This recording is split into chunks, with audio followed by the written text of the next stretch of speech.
ሰላም ጤና ይስጥልኝ ቤተሰቦች፣ ቦሊ ዶክተር በሚለው የመረጃ ፕሮግራም በድጋሚ ተገናኝተናል። በዚህ ጀምሩ ቪፒኤን አብርታችሁ የዛሬ ቀዳሚና የመጀመሪያ ዜና የሚሆነው ራም ቻራን የተወነበት አዲሱ ፔዲ የተሰኘው ፊልም በዓለም አቀፍ ደረጃም በመጀመሪያ ቀኑ ብቻ 135 ከሮር እንዳለፈ ተነግሯል። ይህ ፊልም እንግዲህ ልክ እንደ ጌም ቼንጀር የመጀመሪያ ቀን ላይ በዓለም አቀፍ ደረጃ ከፍተኛ ገንዘብ ማስገባት ችሏል ማለት ነው። ግን በሌላ በኩል ደግሞ ሲታይ የቴልጉ ፊልም ፕሮዲውሰሮች የመጀመሪያ ቀን ገቢያቸውን ብዙ ጊዜ የሚናገሩት ከፍ አድርገው ነው። የገበያ ጥናት ባለሙያዎች ደግሞ የሚናገሩት ከዛ ጋር ብዙ ጊዜ የሚመጣጠን ሆኖ አይገኝም። የፔዲ ልኒ ከተባለ የመጀመሪያ ቀን ላይ 60 ከሮር አካባቢ ቴልጎ ቦክስ ኦፊስ ላይ እንዳስገባ ተነግሮ ነበረ። ሂንዲ ቦክስ ኦፊስ ላይ ደግሞ 3.20 ከሮር አካባቢ ማስገባት ችሎ ነበረ። ታሚል ቦክስ ኦፊስ ላይ 2 ከሮር እና መላለምና ካናዳን ጨምሮ 1 ከሮር ሁለቱም ኤሪያዎች ላይ እንዳስገባ ተነግሮ ነበረ።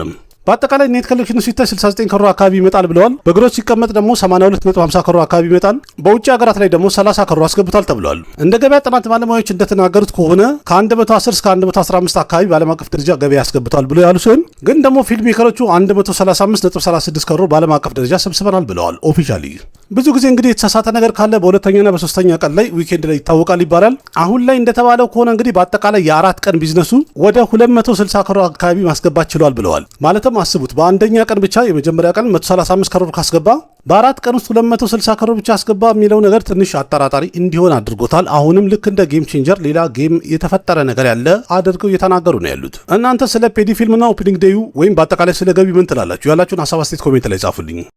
बातों में नहीं अखाड़े में जीतने की मर्दानगी किसी में है तो उसे भेज। በዚህ ዓመት በጣም ከሚጠበቁ ፊልሞች መሃል አንዱ የሆነው አዋራ ፐንቱ የተሰኘው ፊልም ሙሉ ለሙሉ ቀረጻውን አጠናቋል ተብሏል።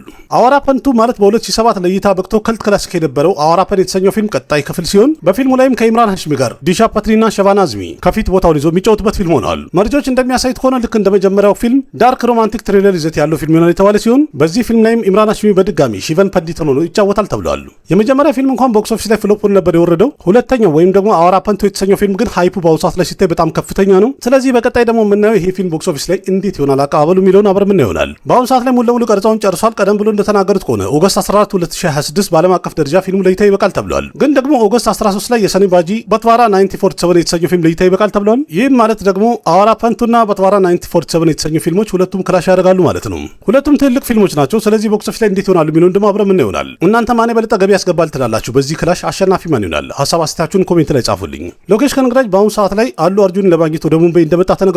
ምክንያቱም በአሁኑ ሰዓት ላይ የአሉ አርጁን ቀጣይ ፊልሙ ፕሪ ፕሮዳክሽን ስራው በጣም በኃይለኛ ተጧጥፎ እየቀጠለ ነው ያለው። ወደ ሙምባይ የመጣበት ዋና ምክንያት ተብሎ የተገለጸው ከፊልሙ ጋር በተያያዙ አንዳንድ ነገሮችን ከአሉ አርጁን ጋር ዲስከስ ማድረጉ መወያየትና ማውራት እንደፈለገ ተነግሯል። ይህም ማለት ደግሞ የፊልሙ ዝግጅት በጣም ተጧጥፎ ሞቅ ብሎ ቀጥሏል ማለት ነው። በአሁኑ ሰዓት ላይ አሉ አርጁን ከአትሊ ኩማር ጋር ራካ የተሰኘው ፊልም ቀረጻ እያደረገ ነው ያለው። ይህ ፊልም ቀረጻውን በቀጣይ ጥቂት ቀናት ውስጥ የሚጨርስ ሲሆን ቀደም ብሎ እንደተነገረው ደግሞ አሉ አርጁን 23ኛ ፊልሙን በዚሁ ዓመት ኦገስት ወር ላይ አንድ ብሎ ቀረጻ ይጀምራል ተብሏል። ትልቅ ፊልም እንደሚሆን ምንም ጥርጥር የለም። ከፊልሙ ጋር የተያዘ ደግሞ መረጃ እስከመቼ ይወጣል የሚለውን ደግሞ አብረን ምን ይሆናል። ቶክሲክ የተሰኘው ፊልሙን በድጋሚ ሪሹት ሊደረግ እንደሆነ አንዳንድ መረጃዎች እየወጡ ነው ያሉት እና የወጣው መረጃ እንደሚያሳየው ከሆነ የፊልሙ አክተር ያሽ የቶክሲክ ፊልም ፋይናል አውትፑቱን ወይም መጨረሻ ላይ ኤዲት ተደርጎ የወጣውን አይቶ ደስተኛ አልሆነም። ስለዚህ ፍላጎቱ የሆነው የፊልሙ የተወሰኑ ክፍሎችን በድጋሚ ቀረጻ እንዲደረግላቸው ፈልጓል ተብሏል። እንደተባለው ከሆነ እንግዲህ ፊልም ሜከሮቹም የቶክሲክ የተባሉትን ቀረጻዎች ወይም ደግሞ የተባሉትን ሲኖች በድጋሚ ለመቅረጽ ተዘጋጅተዋል። ይህም ማለት የፊልሙ ቀረጻ በቀጣይ ጥቂት ቀናት ውስጥ አንድ ብሎ ይጀምራል ማለት ነው።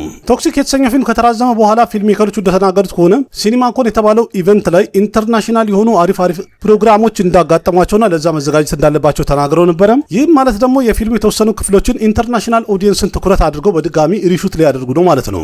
የፊልሙ ደግሞ የተወሰኑ ክፍሎች በድጋሚ ይቀረጻሉ ከተባለ ይህ ፊልም እንግዲህ ጣጣውን ጨርሰው በዚህ ዓመት ለእይታ ይበቃል ማለት ነው። በቀጣይ ደግሞ የቶክሲክ አዲስ የሚለቀቅበት ቀን እስከ መቼ ነው የሚሉንን ወይም ቀኑን አናውንስ ከሚያደርጉ ድረስ መጠበቅን አማራጫችን ማለት ነው።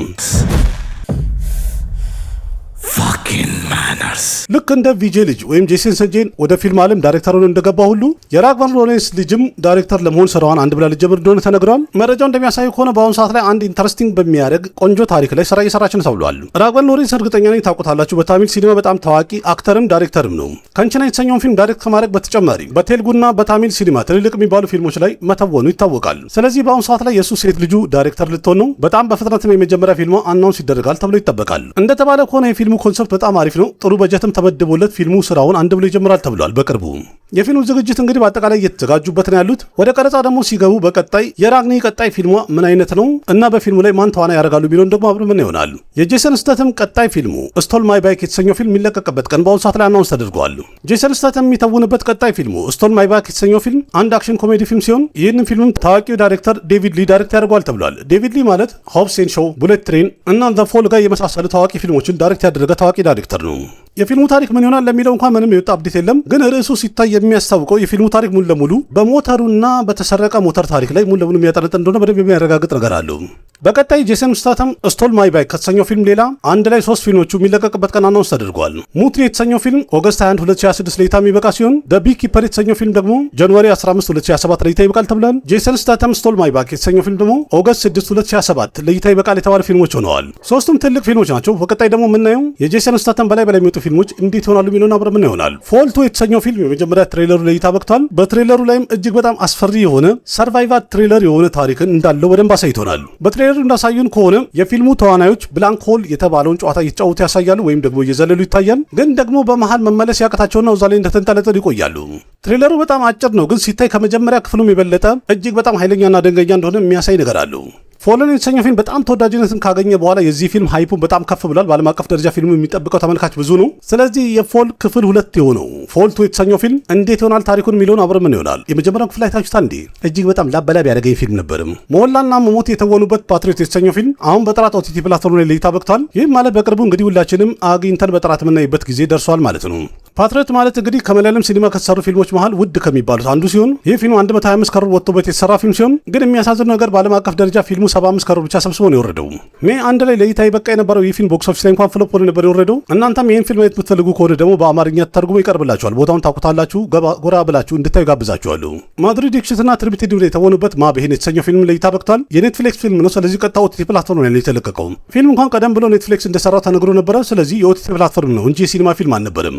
ከመጀመሪያም ቲዘርም ሆነ ትሬለሩ ተመልካቹ ወዶት ነበረም። በኮሜዲ የተሞላ አንድ ዳርክ ትሬለር ታሪክ እንዳለው አሳይቶ ነበርም። በአሁኑ ሰዓት ላይም ቢሆን ስለ ፊልሙ እየተወራ ያለው ሪቪው በጣም ጥሩ ነው ይመስለኛል። በእርግጠኝነት ሁላችንም ማየት ያለብን ይመስለኛል። በዛ ላይ የማድሪድ ኤክሽን ፊልም ነው። ትሬለሩ ላይም ደግሞ ትወናው በጣም ያምር ነበረ። ይህም ፊልም በእርግጠኝነት ሁላችንም ማየት አለብን ብዬ አስባለሁ። ስለዚህ ማየት የምትፈልጉ ከሆነ እንግዲህ ቦታውን ታውቁታላችሁ። ጎራ ብላችሁ ተከታተሉ። በቅርቡ ጭንላችኋለሁ። ከረጅም ጊዜ ጥበቃ በኋላ በመጨረሻም ዱረንደር ጂኦት ስታር ላይ ወይም ህንድ ውስጥ ተለቋል በኦቲቲ ፕላትፎርም። ስለዚህ ህንድ ውስጥ ያለ ተመልካች እንግዲህ አሁን አንድ ብሎ ሊያይ ነው ማለት ነው። ኔትፍሊክስ ላይ ያላየና በሌላ በህገወጥ መንገድ ያላየ ሰው አሁን ቀጥታ ህንድ ውስጥ ያለ ሊያይ ነው ማለት ነው። ዱረንደር ዘ ሪቬንጅ ወይም ዱረንደር 2 የተሰኘው ፊልም በአጠቃላይ በዓለም አቀፍ ደረጃ ከ1850 ከሮር በላይ እንደሰበሰበ ተነግሯል። ስለዚህ በአጠቃላይ ሲታይ ህንድ ውስጥ ያለ ተመልካች ብዙዎቹ ሲኒማ ቤት አይተውታል የሚባል ፊልም ሆነዋል። ግን በአስገራሚ ሁኔታ ደግሞ ያላየም ሰው ሊኖር ይችላል። ለዛም ብለው ነው እርግጠኛ ሆነው እንግዲህ አቆይተው ህንድ ውስጥ የለቀቁት። እናንተስ በዕለቱ አይታችሁት ነበረ? እንዴት አገኛችሁት? በጥራት ስታዩት አልተመቻችሁም? አሪፍ ነበረ? ያላችሁን ሀሳብ አስተያየት ኮሜንት ላይ ጻፉልኝ።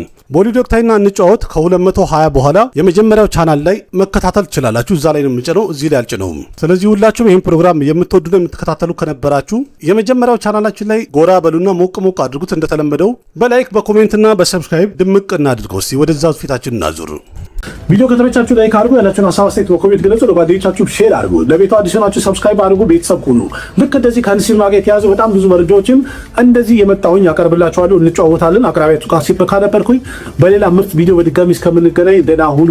ባባይ ना जाने कैसा एहसास है बुझती नहीं है क्या प्यास है क्या नशा इस प्यार का मुझ पे सनम छाने लगा कोई न जाने क्यों चैन होता है क्या करूँ